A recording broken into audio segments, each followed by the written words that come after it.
konkret. Yang ketiga apa?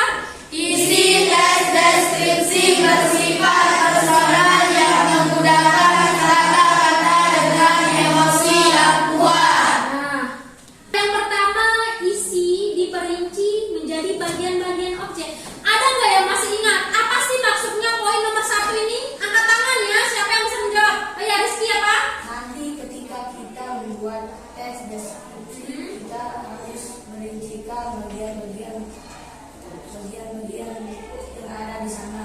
Ya, maksudnya nanti ketika kalian ibu suruh membuat teks deskripsi, bukan hanya judulnya saja yang kalian buat, melainkan ada perincian-perincian, ada bagian-bagian yang kalian jelaskan di sana.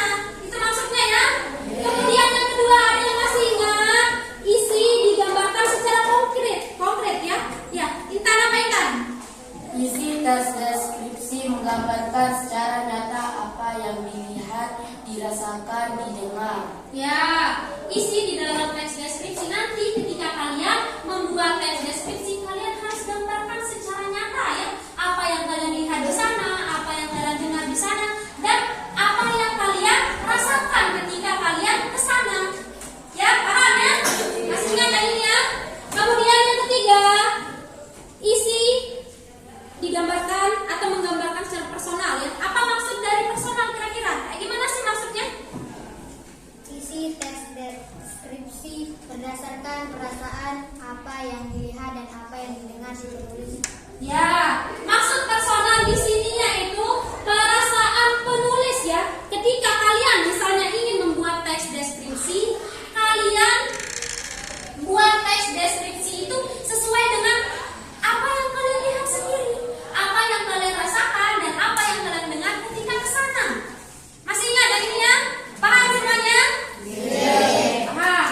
Nah, sekarang kita lanjut ke materi yang sekarang ya.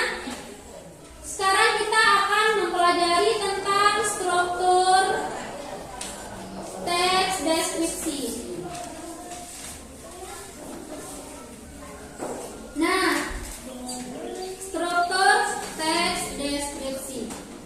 Manfaat yang akan kita peroleh ketika kita sudah mempelajari struktur teks deskripsi ini, kita mampu untuk membuat teks deskripsi itu. Karena apa? Sebelum kita membuat teks deskripsi, kita harus mempelajari strukturnya terlebih dahulu. Yang mana struktur ini merupakan bagian-bagiannya, bagian-bagian yang harus ada di dalam teks deskripsi. Ketika kalian sudah mempelajari tentang struktur ini, kalian nanti akan bisa membuat teks deskripsi itu secara terstruktur. Ya, kita akan mempelajari struktur ini dengan menggunakan metode pemodelan ya. Nanti ibu akan membagikan kalian bagaimana sih cara menganalisis struktur teks deskripsi. Kemudian nanti ibu juga akan suruh kalian untuk menganalisis sendiri berdasarkan contoh yang sudah ibu bagikan. Seperti biasa ya. Ini ibu bagikan contoh analisis strukturnya ya. Analisis struktur teks deskripsi. Sekarang kalian kembali ke kelompoknya ya. Siapa kelompok kalian kemarin? Kalian kerjakan bersama kelompoknya. Kalian baca dulu ya contoh-contoh dari teks deskripsi yang ibu bagikan ini. Kemudian untuk tugasnya nanti kalian akan membuat analisis tentang struktur teks deskripsi sendiri.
A few moments later.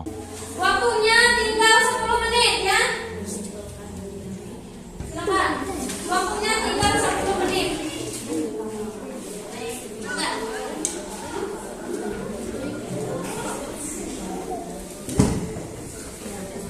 Waktunya sudah habis. Silakan kumpulkan teks yang sudah Ibu bagikan tadi dan kumpulkan tugas kalian. Ayo.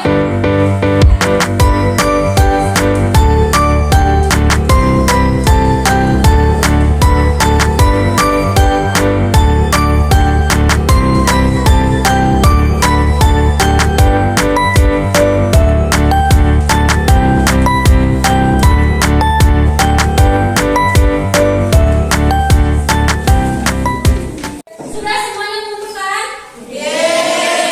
Kalau sudah, sekarang Ibu akan suruh satu kelompok untuk mempresentasikan hasilnya. Siapa yang mau kira-kira?